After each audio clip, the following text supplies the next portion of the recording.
भक्त जुगाए भक्तामर वो जाता अजर अमर। भक्त जुगाए भक्तामर वो हो जाता अजर अमर। भक्त जुगाए भक्तामर वो हो जाता अजर अमर। भक्त जुगाए भक्तामर वो हो जाता अजर अमर। कहते मान तुंग गुरुवर, कहते मान तुंग गुरुवर। कहते मान तुंग गुरुवर, कहते मान तुंग गुरुवर। आओ हम श्रद्धान करें भक्ति से गुणगान करें। आओ हम श्रद्धान करें भक्ति से गुणगान करें। भक्ति हम सबके हो भक्ति हम सबसे सब काम बनाए। भक्तामर है प्यारा स्तोत्र सब मिल गाओ रे। हो भक्तामर है प्यारा स्तोत्र सब मिल गाओ रे। होनी अनोनी हो, होनी अनहोनी कब क्या घट जाए। जीवन है पानी की बूंद कब मिट जाए रे। ओ जीवन है पानी की बूंद कब मिट जाए रे। भक्त जुगाए भक्तामर वो जाता अजर अमर। भक्त जुगाए भक्तामर वो हो जाता अजर अमर। कहते मान तुंग गुरुवर, कहते मान तुंग गुरुवर। कहते मान तुंग गुरुवर, कहते मान तुंग गुरुवर। हर व्यक्ति को अपने जीवन में भक्ति करने की जरूरत है। हर व्यक्ति को भक्ति के द्वारा ही सफलता मिलेगी। हर साधु को भक्ति के द्वारा ही मुक्ति मिलेगी। साधु कितना भी साधक सही 10-10 उपवास करने वाला हो, 1-1 महीने के उपवास करने वाला हो, यदि उसके अंदर भक्ति नहीं है तो मुक्ति भी नहीं मिलेगी। साधना से मोक्ष की प्राप्ति नहीं बताई है, भक्ति से मुक्ति की प्राप्ति बताई है। साधना में भी भक्ति होना जरूरी है, और अगर भक्ति है तो हर जगह तुम्हें सफलता मिलेगी। भक्ति किसे कहते हैं यह जानना बहुत जरूरी है, और अगर भक्ति की डेफिनेशन नहीं मालूम है तो आप चाहे कुछ करने को भक्ति कहने लगेंगे, लेकिन भक्ति को जानना भी बहुत जरूरी है। आचार्य ये भक्तामर स्तोत्र सन 675 के करीब लिखा गया। 7वीं शताब्दी में राजा भोज के काल में कालिदास मंत्री, तब ये भक्तामर की रचना हुई है उनके काल में। लेकिन ऐसे ही नहीं हो गई। हर कोई कार्य होता है उसमें कोई ना कोई कारण जरूर पड़ता है। जब नगर में, धार नगर में, जब सुदत्त सेठ का पुत्र मनोहर, सुदत्त सेठ हुआ धार नगर में, उनका एक पुत्र था छोटा सा मनोहर। वो मनोहर एक बार अपने पिताजी के साथ राजा भोज के दरबार में गया। राजा भोज विद्या के बहुत प्रेमी थे, ब्राह्मण थे। आचार्य मानतुंग महाराज भी ब्राह्मण थे। आचार्य मानतुंग महाराज भी काशी जिले के धार नगरी के ब्राह्मण के पुत्र थे। राजा भोज विद्या का बहुत प्रेमी था, बहुत अच्छी लगती थी। जैसे कोई व्यक्ति ज्ञानी हो, विद्या बहुत अच्छी लगती हो, और कोई व्यक्ति विद्या की बात बता दे तो उसे बड़ा आनंद आता है, बहुत आनंद आता है। ऐसा ही जब वो बच्चा बालक नाम माला पढ़ रहा था संस्कृत में, तो राजा भोज ने जैसे ही सुना इतना बढ़िया उच्चारण और इतना साफ और बढ़िया संस्कृत बोलना, तो राजा भोज को बड़ा आनंद आया। बोले किसका बेटा है ये? तो बोले ये सेठ सुदत्त का बेटा है। अच्छा क्या पढ़ते हो? ये क्या पढ़ रहे हो? बोले हम नाम माला पढ़ रहे हैं, ये कवि धनंजय ने लिखा है। नाम माला को कवि धनंजय ने लिखा है संस्कृत में, हम उसे पढ़ रहे हैं। कवि धनंजय इतना विद्वान है। कालिदास को तो वो कहते हैं ना, अगर किसी विद्वान की प्रशंसा हो तो दूसरे विद्वान को सांप लौट जाता है। तो विद्वान की सांप लौट जाता है कि इसकी प्रशंसा हो रही है, मेरी नहीं हो रही है। और मैं संस्कृत का ज्ञाता हूं, मंत्रों को जानता हूं। कालिदास के सीने पर सांप लौट गया तो उन्होंने कहा ये कवि धनंजय ने नहीं लिखी है, इसका नाम नाम मंजरी है, नाम माला नहीं है, ये तो हमने लिखी है। कालिदास बोले ये तो हमने लिखी है। तो उनका बच्चा बोला नहीं नहीं, ये कवि धनंजय ने लिखी है और नाम माला इसका नाम है और कवि धनंजय ने ही लिखी है। तो राजा भोज ने जब नाम माला सुनी तो उसे बहुत अच्छी लगी, तो उन्होंने कहा कवि धनंजय को ही बुलाओ, और कवि धनंजय को ही बुलाया गया। और कवि धनंजय की बात तो आपको मालूम है कि जब अपन पढ़ते हैं विघ्नौगा प्रलयम यान्ति शाकिनी भूत पन्नगा विषम निर्विष्टाम यातिस तू ये माने जनेश्वरे, पढ़ते हैं। इसका मतलब यह है कि कवि धनंजय ने विष भी निर्विष हो जाता है भगवान की स्तुति से। विषम निर्विष्टाम याति, विष भी निर्विष हो जाता है तू ये माने जनेश्वरी, जनेन्द्र भगवान की स्तुति से। तो कवि धनंजय ने अपने बेटे को स्तुति के द्वारा जीवित कर दिया था। सांप ने काट लिया था, वो तो मंत्रों को भी जानते थे, स्तुति भी जानते थे, कवि थे। और कवि की तो बात ही अलग है, कवि से कभी कोई पंगा ना ले, कवि बहुत खतरनाक व्यक्ति है। तो जब उन्होंने कहा ये लोग संस्कृत नहीं जानते हैं, हमने ही लिखी है, इनके गुरु भी नहीं जानते होंगे, तो कवि धनंजय को गुस्सा आ गई। उन्होंने कहा मेरे गुरु के बारे में कुछ मत कहना, पहले हमसे ही संस्कृत के बारे में सुन लीजिए। तो कालिदास ने यह कहा कि इनसे क्या बात करें, इनके गुरु से ही बात करते हैं। इनके गुरु कहां हैं? आचार्य मानतुंग महाराज जंगल में विराजमान थे, अपने ध्यान में मस्त थे।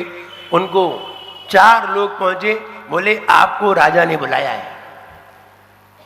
आचार्य मानतुंग बोले होंगे तुम्हारे राजा, मेरे कोई राजा नहीं है और मैं किसी के बुलाने से नहीं जाता हूं, मैं अपना खुद ही राजा हूं। तुम्हारे राजा होंगे, तुम डरिए उनसे, मुझे किसी से डर नहीं है। कहना मैं नहीं जाता हूं और मुझे कहीं जाने की जरूरत नहीं है। हम कहीं जाते हैं तो 2 काम से जाते हैं, वरना कहीं नहीं जाते। किसी के दरबार में जाते हैं, किसी के घर बार में जाते हैं, 2 ही काम से जाते हैं। पहला काम यह है कि हमें आहार लेना हो तो किसी के घर पर जाते हैं, वरना नहीं जाते। दूसरा, या तो हमें खुद ही निपटना हो, या तो हमें खुद ही निपटना हो या किसी को निपटाना हो तो जाते हैं, या किसी दूसरे की समाधि कराना हो, किसी का अच्छा भाव बन रहा हो और वो संबोधन चाहता हो तो जाते हैं। 2 ही काम से किसी के घर पे जाते हैं, वरना किसी के घर पे नहीं जाते। चाहे राजा हो और चाहे कोई सेठ हो, हमें क्या लेना देना है। हुआ ये, जब वो लौट करके आए तो कालिदास ने फिर राजा को भरा कि देखा आता ही नहीं है इसलिए आए ही नहीं। झूठ बोलते हैं कि हमने लिखा है, उन्हें कुछ आता ही नहीं होगा इसलिए नहीं आए। ऐसा कह करके राजा को गुस्सा दिला दिया।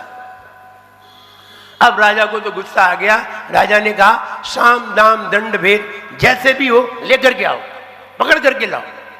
हुआ ये, जब आचार्य मानतुंग महाराज बैठे हुए थे ध्यान में और उनको जब 4 लोग खींच करके लाए तो आचार्य मानतुंग महाराज ने 4 प्रकार के आहार का त्याग कर दिया, उपसर्ग जान करके। और ला करके उन्हें राज दरबार में खड़ा कर दिया। राजा ने बहुत सारे प्रश्न किए, आचार्य मानतुंग मौन हो गए, नहीं बोलेंगे जब तक हमारा उपसर्ग दूर नहीं हो जाएगा, तब तक हमारा मौन है। मौन हो गए। और उनको जब वो कुछ बोले नहीं तो फिर कालिदास ने भरमाया, देखा कुछ आता हो तब बोले, कोई आता ही नहीं है। और ऐसा कह करके राजा को फिर भरमाया, राजा को फिर गुस्सा चढ़ाया, तो राजा ने उनको, आचार्य मानतुंग महाराज को जेल में बंद करा दिया। बंद कर दो इन्हें जेल में, मेरी बात का जवाब नहीं दे रहे। जेल में बंद करा दिया। ध्यान रहे, 48 तालों के अंदर बंद कराया। कितने? 48 ताले। पता नहीं कितनी बड़ी बड़ी पहले जेल होती थी, अब अपन ने तो देखी नहीं है, इसलिए 48 ताले, बताओ कितनी लंबी होगी। 48 ताले के अंदर बंद कराया, बड़े बड़े ताले लगवा दिए, बंद करा दिया। 1 दिन हो गया, 2 दिन हो गए, 3 दिन हो गए। ध्यान रही, ये बात पंचम काल की है, 7वीं शताब्दी, सन 675 के करीब तब की ये बात है, पंचम काल की बात है। जब उन्हें बंद करा दिया तो पहला दिन निकल गया। ध्यान रहे, पंचम काल में भूख बहुत सताती है। इतनी ताकत नहीं है कि हम महीनों के उपवास कर लें, इतनी क्षमता नहीं है। 1 दिन तक आचार्य मानतुंग महाराज उपवास किए बैठे रहे, कोई विकलता नहीं हुई। दूसरा दिन भी गुजर गया। तीसरा दिन जब गुजरा तो आचार्य मानतुंग महाराज को विकलता होने लगी, आहार की विकलता होने लगी। क्या करें? आहार की जब विकलता हुई तो उनका मन होने लगा कि बाहर कैसे जाएं। अब बाहर जाने के लिए कोई रास्ता नहीं है, ताले बंद पड़े हैं और पहरेदार भी खड़े हैं, क्या कर सकते हैं। फिर भी तीसरा दिन उन्होंने शांति से निकाला और रात गुजरी। चौथा दिन जैसे ही सवेरे आया, सुबह हुई, तो उनके मन में सवेरे उठ करके भक्ति करने का जो भाव रहता है साधु के अंदर, सवेरे उठते हैं सबसे पहले भक्ति करते हैं, और उन्होंने अपनी भक्ति प्रारंभ की। जब भक्ति प्रारंभ की तो उनके मुख से सबसे पहले भक्तामर स्तोत्र निकला। सबसे पहले, ध्यान रहे, हम लोग हैं, हम लोग इतने बढ़िया ज्ञानी नहीं है, इतने बढ़िया कवि नहीं है। कवि होता है अपनी कविता स्वयं बनाता है। आचार्य मानतुंग महाराज कवि थे, और कवि बहुत कम हुआ करते हैं, बहुत कम। और जो कवि होते हैं वे ही कुछ लिख पाते हैं, वरना कौन लिख पाता है। हमारे आचार्य श्री कवि जरूर नहीं थे, और कवि भी थे तो उन्होंने टीका लिख दी। कवि होते तो श्लोक लिख देते, लेकिन उन्होंने जल बिंदु महाकाव्य का इतना मोटा ग्रंथ वो भी लिखा है, कवि है। और कवि महाराज मिल जाए तो फिर आनंद ही आ जाए। कवि अगर महाराज मिल जाए तो आनंद ही आ जाए, क्योंकि कहते हैं ना, जाने कैसी पसंद करता हूं। अब कवि मिल जाए तो मजा ही है, यानी कौन सी बात कौन से ढंग से कह दे वो। जाने कैसी पसंद कर रखता हूँ, हसरतें दिल में चंद रखता हूँ। लोग हैं इसलिए खपा मुझसे, मैं इरादे बुलंद रखता हूँ। कभी किसी भी ढंग से अपनी बात कह सकता है, और तुम्हारी भी बात कह सकता है। ऐसा नहीं है तुम्हारी बात नहीं कह सकता, कह सकता है। आप लोग हैं, कभी कभी आते हैं, कभी कभी भक्तामर सुनने आते हैं, कभी कभी सुनते हैं, कभी कभी धर्म सभा में आते हैं। हम तो कहते हैं रोज आइए, लेकिन नहीं है, रोज नहीं आते। और ये बताओ, आप रोज शास्त्र पढ़ते हैं? जब ऐसे लोगों को देख करके भी कविता बनती है। अब ये तुम्हारी कविता है, तुम्हारा जो चित्रण देखा गया तो उसको भी लिखा गया कि रात भर पाप करे, पाप के विचार करे, सोवत ते उठे पहले चाय रोक देते हैं, हाथ में अखबार और पढ़ रहे बार बार। हाथ में अखबार पढ़ रहे बार बार, खुद की खबर नहीं दुनिया की लेते। अब इनसे पूछो अखबार रोज पढ़ते, स्वाध्याय नहीं करते। 4 दिन रह के भी जिंदगी को जी ना पाए, ऐसे आदमी जमी पे सारे ही अचेत हैं। आदमी भले ही तुम उनको यहाँ पे कहो, आदमी भले ही तुम उनको यहाँ पे कहो, मेरी नजरों में वे तो भूत है या प्रेत है। क्या आदमी नहीं है?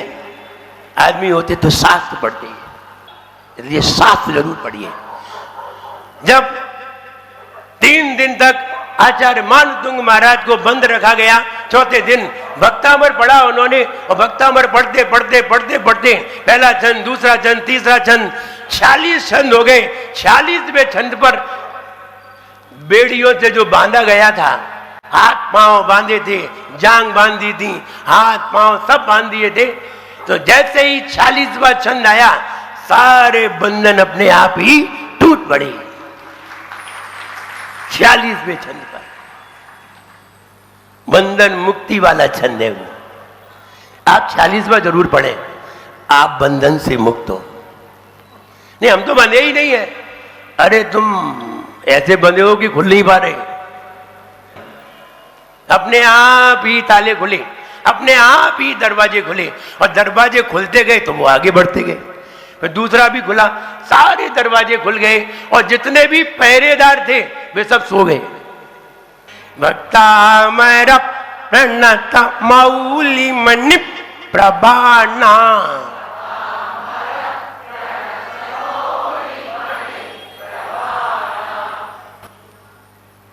अब आप किताब में कम, मेरा एक्शन ज्यादा देखिए तो बहुत जल्दी समझ में आ जाएगा।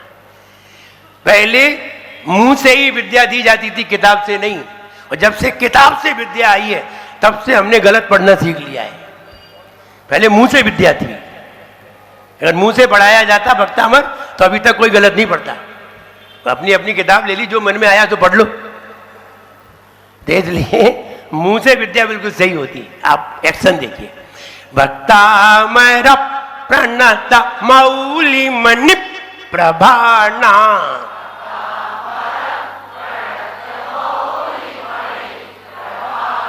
मुद्योतकम दलित पाप तमो वितानम,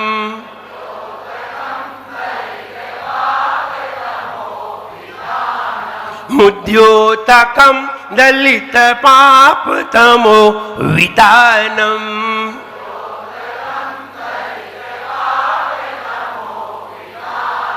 सम्यक प्रणम्य जिह्पाद युगम युगादा,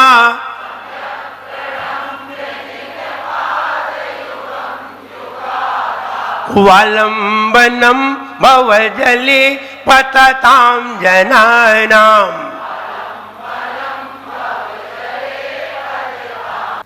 ये पहला छंद आपने अभी अभ्यास किया है, कल अभ्यास करके आना है। ध्यान रहे, द्रव्य से पढ़ते हैं तो हमें धन और सामान मिलता है।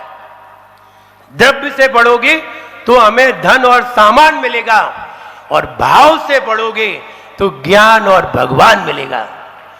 अब भाव से पढ़ना है कि द्रव्य से? आज आपको द्रव्य से पढ़ाया गया है, भाव से नहीं। किससे पढ़ाया है? द्रव्य से। कल भाव से पढ़ाया जाएगा। जब बोलिए महावीर भगवान की